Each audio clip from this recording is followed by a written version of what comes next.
لا حول ولا قوة إلا بالله العلي العظيم. أعوذ بالله من الشيطان اللعين الرجيم. بسم الله الرحمن الرحيم. نحمده ونصلي على رسوله الكريم وآله الطيبين الطاهرين المعصومين. أما بعد، قال رسول الله صلى الله عليه وآله وسلم: بسم الله الرحمن الرحيم. اطلب العلم من المهد إلى اللحد. سامعین کرام، چونکہ بہت دن سے کوشش کر رہا تھا اور محسوس بھی کر رہا تھا حالات کے اعتبار سے کہ ہماری قوم کے بچے نوجوان ابھی بھی بہت سے مسائل شرعیہ سے ناشنا ہیں، اس لحاظ سے اس سلسلے کو شروع کرنا چاہ رہا تھا کہ جو روزمرہ کے مسائل ہماری زندگی میں درپیش ہیں اس کو نوجوانوں تک کس طریقے سے پہنچایا جائے. لہٰذا یہ سوشل میڈیا کا سہارا لے کے میں نوجوانوں اور بچوں تک پہنچنا چاہتا ہوں. بزرگ تو میرے بہتر جانتے ہیں کہ بہت سے مسائل ابھی بھی جو ہے تشنہ تعبیر ہیں. بہرحال، سب سے پہلے جو آغاز کرنا چاہ رہا ہوں میں وہ تقلید کے سلسلے میں کچھ باتیں آپ حضرات کے ذہن اذان عالیہ تک پہنچانا چاہ رہا ہوں کہ آج ایک وبا پھیلی ہوئی ہے تقلید اور اخباریت کو لے کے. لہذا سب سے پہلے اپنی عقل کو بروئے کار لا کے ہمیں یہ سوچنا پڑے گا کہ کیا تقلید واقعاً ضروری ہے. تو چونکہ غیبت امام زمانہ جل اللہ تعالیٰ فرجہ الشریف میں چونکہ براہ راست امام سے ہماری ملاقات نہیں ہو سکتی، تو لہٰذا احکام شریعت پہ عمل کیسے کیا جائے.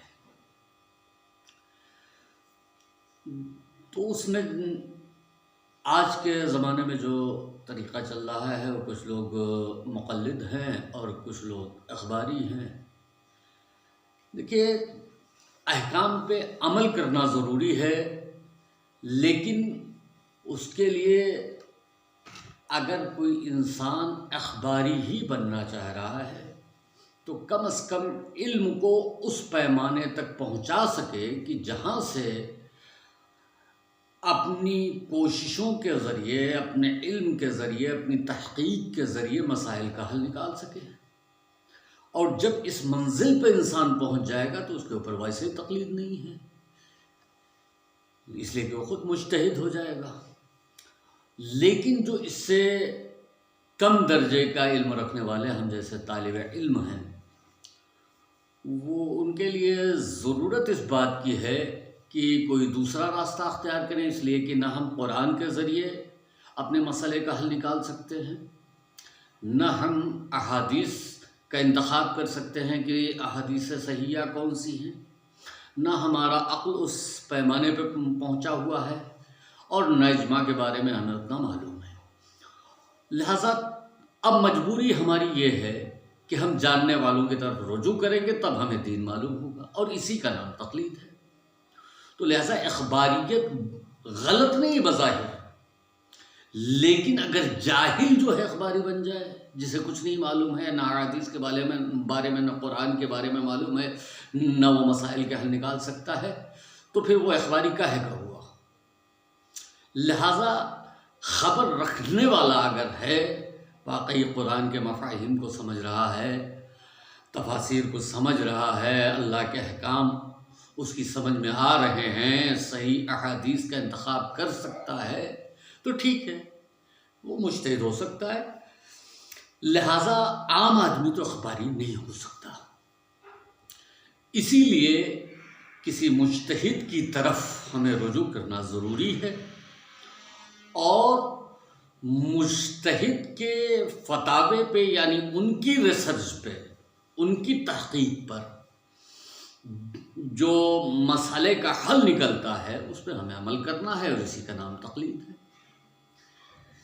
اب وہ کیسے حل نکالتے ہیں اس کے لیے جو ہے دو چیزیں تو ضروری ہیں، ایک قرآن اور ایک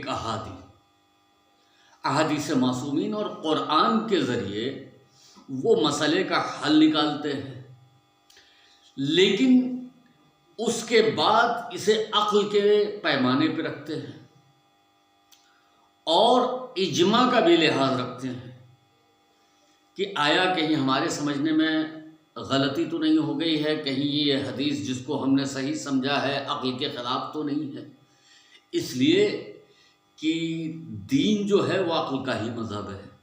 اور اس کے بعد پھر وہ اتنی کتابوں کی عرق ریزی کرنے کے بعد کسی مسئلے کا حل نکالتے ہیں اور نکالنے کے بعد فتویٰ دیتے ہیں۔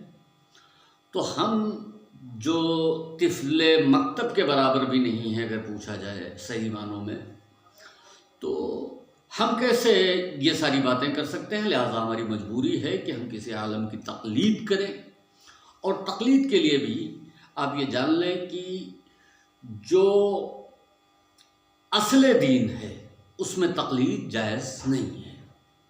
مثلا خدا کو ماننا ہے تو کسی کے کہنے کے بنیاد پر ہم نہیں مانیں گے، بلکہ اپنی عقل سے، اپنی بصیرت سے ہم اسے سمجھیں گے، اس کے بعد تب مانیں گے، اس لیے کہ یہ معرفت کے دروازے کھولتی ہے۔ کسی کے کہنے سے، جس طریقے سے اور ادیان میں ہوتا ہے، مشرکین میں ہوتا ہے کہ کسی کے کہنے سے پتھر کے آگے سر جھکا لیا، کسی کے کہنے سے جو ہے درخت کے آگے، دریا کے آگے، سورج کے آگے سر جھکاتے چلے گئے، ستاروں اور چاند تاروں کے پرستش کرتے چلے گئے۔ یہ ہمارے یہاں نہیں ہے، بلکہ اپنی بصیرت سے اللہ کے بارے میں جاننا ہے۔ اور جب ہم سمجھ لیں کہ ہاں ہمارا کوئی معبود ہے اور وحدہ لا شریک ہے، تب ہم اللہ کو مانیں۔ یہ کسی عالم کے کہنے کی ضرورت نہیں ہے۔ ہاں عالم دلیلیں دے سکتا ہے ہم کو، لیکن اس میں تقلید ہم نہیں کریں گے، پہلے اپنے عقل پہ پرکھیں گے اور بصیرت سے جو ہے ہم مانیں گے۔ اور یہ تو ہو گیا اصول دین کا معاملہ۔ اسی طرح سے رسول کائنات کی رسالت کا معاملہ، اور رسول نے جتنی باتیں غیب بتائی ہیں ان سب پہ یقین، اس پہ تقلید کی ضرورت نہیں ہے۔ لیکن جو چیزیں کلیات دین میں نہیں ہیں، فروع دین میں ہیں، اور نئے نئے مسائل ایجاد ہوتے ہیں، تو ہم کیا کریں گے اس زمانے میں، جبکہ ہمارے آقا و سید و سردار ہماری نگاہوں سے اوجھل ہیں؟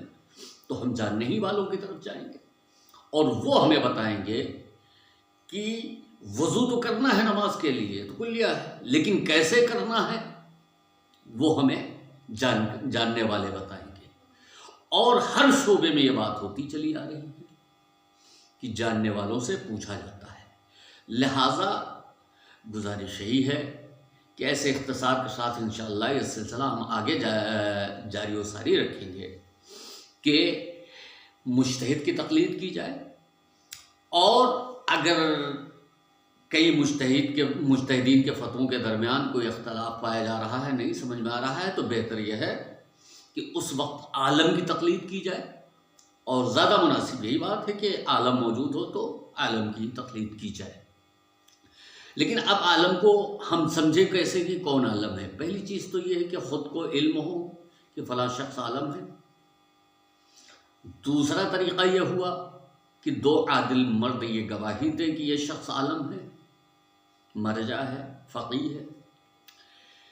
لیکن شرط یہ ہے کہ ایسا نہ ہو کہ دو تو گواہی دے رہے ہوں کہ یہ عالم ہے، دو عادل یہ گواہی دے رہے ہوں کہ یہ عالم نہیں ہے، تو ایسی صورت میں ہم اس کی تقلید نہیں کریں گے۔ اور تیسرا طریقہ یہ ہے کہ اہل خبر جو ہیں، خبر رکھنے والے یعنی علم رکھنے والے لوگ، جانکار لوگ یہ بتائیں کہ ہاں یہ شخص جو ہے یہ عالم ہے، تو ہم اس کو عالم مان لیں گے، اس کے فتوے پہ عمل کرنا شروع کر دیں گے۔ اور یا کسی ایسے ذرائع سے ہمیں یقین ہو جائے کہ ہاں واقعی یہ عالم ہے، تو ہم اس کی تقلید کریں گے۔ تو یہ تو تقلید کے لیے مسائل ہیں۔ اس کے بعد تمام مسائل ہیں جو بہت ہی ڈیپ میں ہیں، بہرحال ان کا بہت زیادہ تشریح کرنا ضروری نہیں ہے، بس یہ ہے کہ تقلید ہم کو کرنا ہے، اور تقلید کرنے کے بعد پھر ہمیں فروع دین پہ اس طریقے سے عمل کرنا ہے جیسے ہم جس کی تقلید کر رہے ہیں، وہ جس طرف ہمیں لے جا رہا ہے، بتا رہا ہے جو مسئلہ، ہم اس طریقے سے عمل کریں تاکہ ہماری زندگی میں جو ہم اعمال انجام دے رہے ہیں وہ صحیح ہو جائیں۔ تو لہٰذا گزارش ہے کہ اس سلسلے کو جو اس حقیر نے اپنی کم علمی، کج فکری کے باعث ہو سکتا ہے کہ بہت سے مسائل پہ ہمارا ذہن نہ پہنچتا ہو، تو آپ حضرات ہم سے فون پہ بھی رابطہ کر سکتے ہیں اور جاننے کی کوشش کرتے ہیں۔ اگر ہمیں معلوم ہوا تو ہم فوراً بتائیں گے، اگر نہیں معلوم ہوا تو جاننے والوں سے معلوم کر کے انشاءاللہ آپ کے سوالات کا جواب دے سکتے ہیں۔ میرا موبائل نمبر 7607461314 ہے۔ لہٰذا آپ حضرات 24 گھنٹے میں کسی وقت مسائل شرعیہ کے لیے اس طالب علم کو یاد کر سکتے ہیں، اور یہ طالب علم بھی جو ہے کسی سے معلوم کر کے اور آپ تک پہنچانے کی کوشش کرے گا۔ بالخصوص ہمارے نوجوان اس کو غور سے سنیں، اور سننے کے بعد ایک گزارش یہ بھی ہے کہ اس گفتگو کو جتنا ہو سکے اسے آگے بڑھائیں تاکہ دیگر لوگ بھی اس سے فائدہ اٹھا سکیں۔ وآخر دعوانا ان الحمد للہ رب العالمین۔ السلام علیکم۔